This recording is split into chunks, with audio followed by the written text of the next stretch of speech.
vous allez bien. Aujourd'hui, nous allons parler d'un nouveau thème qui est ce qu'on appelle la déstructuration. Sans plus tarder, on va venir déjà, on va dire, au dossier précédent. Donc, sur Arc JavaScript, on va créer un dossier qu'on va appeler 4. Ici, je vais appeler juste ça 4 comme ça. Et avec le 4, je vais dire destructuring. Ok, donc ici, on va juste faire la déstructuration. Donc, qu'est-ce que c'est concrètement? Je vais commencer par me rendre dans ce dossier, ensuite créer les deux fichiers qui sont index.html et app.js. Ensuite, je vais l'ouvrir sur VS Code. Comme ça, on aura quelque chose de visible sur notre projet. Et donc, on est là. On va mettre ça déjà en grand parce que ça peut faire petit actuellement. On va agrandir notre terminal. OK. Donc ici, ce qu'on va faire, c'est on va faire ce qu'on appelle la déstructuration. Bon, je vais effacer, supprimer ce fichier. Sinon, il y aura de frappe. OK, très bien. Dans notre page ici, index.html, qu'est-ce qu'on va faire? On va d'abord créer notre structure. Donc la structure avec un point d'exclamation, il lance directement notre fichier HTML avec les structures de base. Et là, on va mettre des déstructuration. Ok, donc ici, la déstructuration qu'on appelle destructuring en anglais, de quoi il s'agit concrètement? Je vais d'abord importer notre fichier JS avec le mot-clé script, je vais mettre src./app.js. Ok, donc on va toujours, comme on a coutume de le faire, de vérifier que tout marche bien. Donc on va juste faire une alerte et destructuring. Ok, donc ici, on va revenir sur notre index.html. Ensuite, on va lancer avec Go Live et on va voir ce que ça va nous donner. Ok, donc ici, maintenant, on obtient bien. Je vais déjà fermer celui-là. Ok, très bien. Destructuring. Ok, là, pour le moment, c'est bon. Tout est nickel. Tout fonctionne bien. Très bien. On va structuration. Et dans la déstructuration, on va venir sur notre fichier JS dans lequel, qu'est-ce qu'on va faire? On va juste créer un simple objet. On va créer un objet simple. Quel nom on va donner à cet objet? On peut l'appeler user. Const user.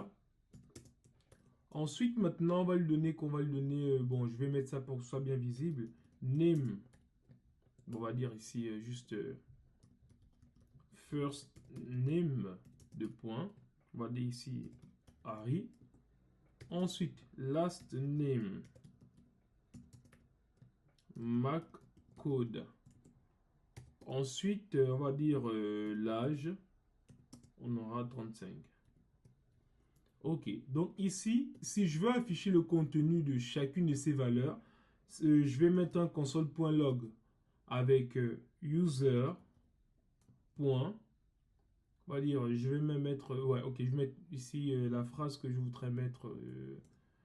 Bon, je vais juste faire ça. On va dire ici first name. Ok, user.firstName. Très bien, on fait la même chose. Et donc là, on va avoir juste last name. Et l'autre, on va voir âge. Et donc, pareil, si je viens ici, je vais juste cliquer sur, on va dire, il y aura first name, et là, je mets âge. On va voir ce que ça nous donne. Si on vient voir dans notre éditeur, dans notre navigateur, pardon, en arrivant dessus, qu'est-ce qu'on obtient? On va voir aussi au niveau de la console, on a bien first name Harry, last name McCode, âge 35. Ok, donc ici, ça marche bien.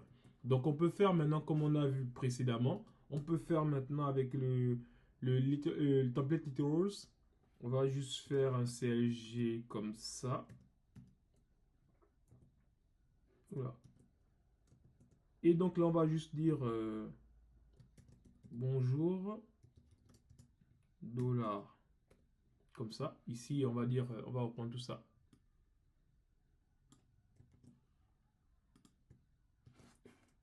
Ensuite, je mets un espace. Et je termine par, oula, non, j'ai oublié le point non, le dollar. Ensuite, Maintenant, on va mettre, ouais, tu as, on va mettre $. Ok, donc là, on va mettre avec âge, et c'est bon.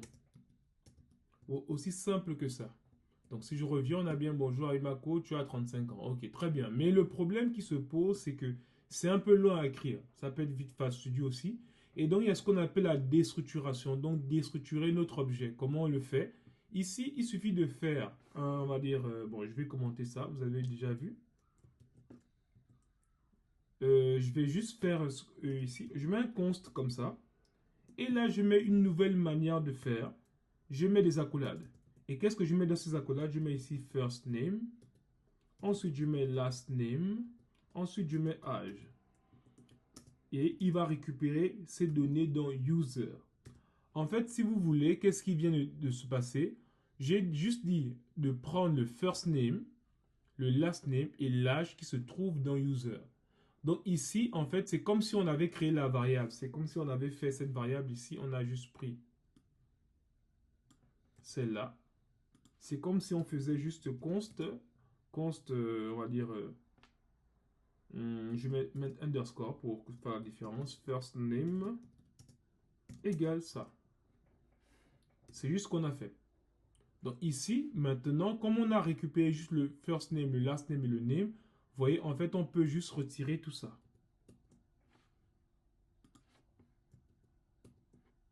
On peut juste retirer tout ça. Et là aussi.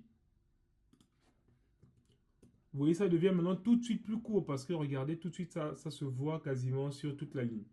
Et donc là, maintenant, si je vais rafraîchir et que je lance, vous voyez, on a bien ici, bonjour Arimako, tu as 35 ans. Donc, on va dire la déstructuration, c'est vraiment important. C'est pour nous permettre de récupérer les données dont on a besoin pour pouvoir les manipuler sans avoir besoin de faire user.firstname, user.lastname, user.age. Ça commence à devenir long. Donc, c'est ce à quoi nous sert la déstructuration. Donc, je vous donne rendez-vous à la vidéo prochaine. Nous allons parler des fonctions fléchées. Merci.